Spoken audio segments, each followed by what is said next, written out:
Saya ingin bertanya pada Bapak-Bapak sekalian, bagaimana kita bisa menghentikan perdebatan yang sesungguhnya sudah melenceng jauh dari dasar sains, keilmuan, tapi sudah bergeser ke parah dianggap politik dan kemudian juga membenturkan dengan nasionalisme. Pak Profesor Zubairi. Oke, dalam hal ini saya mengusulkan yang tadi, jadi perlu dimediasi, dimoderatori oleh seorang psikolog yang biasa untuk mengerjakan grup dinamik dan juga ada perwakilan dari... Di moderator itu apa Pak? Antara BPOM dengan Dokter Terawan dan timnya? Dengan tim peneliti ya, Jadi tim peneliti dengan tim peneliti. Bukankah itu antara BPOM, Pak Terawan, Menteri Kesehatan itu kan sudah pernah ada di Komisi 9 sesungguhnya?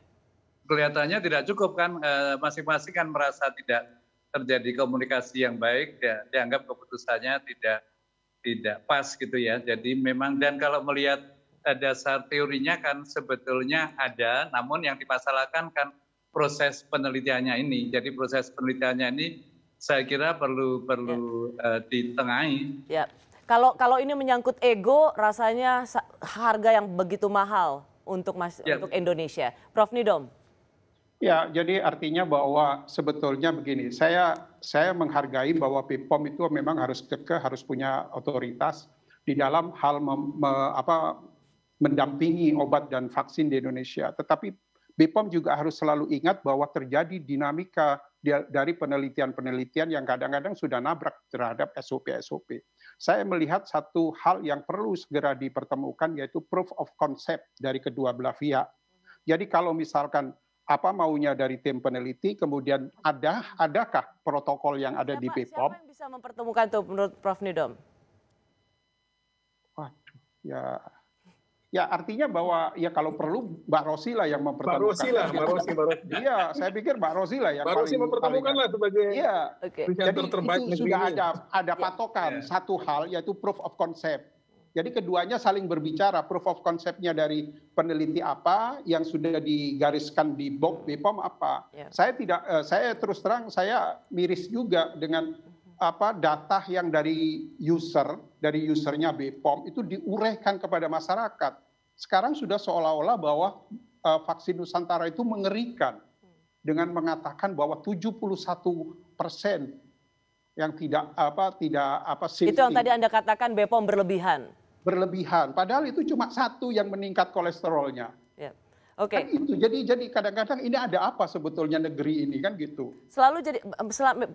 Betul Prof Nidom, ada pertanyaan, ini tentang apa sih? Tentang bisnis kah? Tentang politik kah? Atau tentang ego dua nama besar yang sedang bertarung gitu. Dan kita ini rasanya harga yang terlalu mahal kalau dibiarkan terlalu lama. Pak Ahmad? Ya, kalau saya kembali ke asumsi saya semula ya. Kalau kita sepakat BPOM sebagai otoritas tertinggi, kita ikuti kata BPOM. Perkara mengenai ini suatu kebaruan, itu nanti bisa didiskusikan mungkin setelah itu. Bisa jadi BPOM salah. Tapi BPOM sendiri harus kita akui, dia juga punya satu setting ilmuwan yang tidak main-main juga. Dan mereka punya kredibilitas dan kredensial yang baik. Jadi dalam hal ini ikuti dulu. Jadi semua orang pihak menahan diri. Ya, kalau misalnya BPOM mengatakan tidak lanjut ke fase 2, ya tidak lanjut. Kalau BPOM mengatakan sudah diperbaiki dulu. Kalau kita mau bicarakan, dan itu harusnya memang BPOM. Karena kalau itu tidak diikuti, nanti kita tidak bisa menghargai siapapun lagi di publik.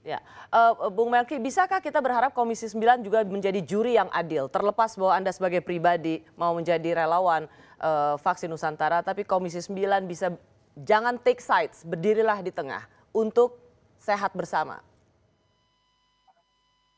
Ya, tentu kami selalu berdiri di tengah dari awal sampai sekarang dan juga ke depan. Waktu kami menentukan juga mendorong Badan POM ke uji klinis tahap 2 itu, kami mengundang yang saya tadi sampaikan bahwa termasuk juga yang kami anggap netral ya, baik itu Prof. Amin Subandrio dari Eijkman maupun Prof. Nidom, itu yang kami anggap netral untuk juga menengahi. Dan waktu perdebatan itu sudah sampai di ujung itu, kedua tokoh ini yang juga membuat vaksin, meneliti soal vaksin virus yang menjadi penyakit menular berbahaya sampai saat ini, bahasa mereka berdua sama kok. Tidak ada alasan apapun bagi Badan POM untuk tidak melanjutkan ke uji klinis tahap 2. Jadi, ya kami sudah mencoba mendengar dari berbagai sudut ya, dan kami berjalan di tengah lah sejauh ini. Kami mencoba untuk berjalan di tengah dan apapun perdebatan ini Ya, itu yang paling penting sebenarnya.